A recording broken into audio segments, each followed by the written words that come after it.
احکام اسلام کے مکلف ہونے کو بتلانے کے لیے بلوغیت کا ایک معیار دیا گیا ہے.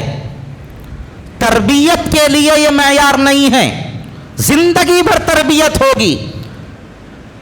صحابہ بڑی بڑی عمر کو پہنچ گئے لیکن رسول اللہ کی تربیت میں رہے. کسی صحابی نے رسول سے یہ نہیں کہا میں بالغ ہو گیا ہوں آپ مجھے کیوں ٹوک رہے ہیں. نہ رسول نے یہ کہا یہ تو باپ ہیں، یہ تو دادا کی عمر کے ہیں، ان کو یہ بات پر نہیں ٹوکنا چاہیے. رسول اللہ نے یہ نہیں فرمایا. جو بات غلط ہے اس کو ٹوکنا چاہیے، اس کو بولنا چاہیے. یہ مزاج دیا رسول اللہ صلی اللہ علیہ وسلم نے. بہرحال میرے بھائیوں، اپنی بھی فکر کیجئے، اپنے گھر والوں کی فکر کیجئے، اور اپنی بالخصوص نوجوان بچیوں کی فکر ہم لوگوں کو کرنے کی ضرورت ہے. اللہ ہم لوگوں کو صحیح علم و عمل کی اپنے کرم سے توفیق عطا فرمائے. ایک اہم گزارش آپ حضرات سے یہ کرنا ہے کہ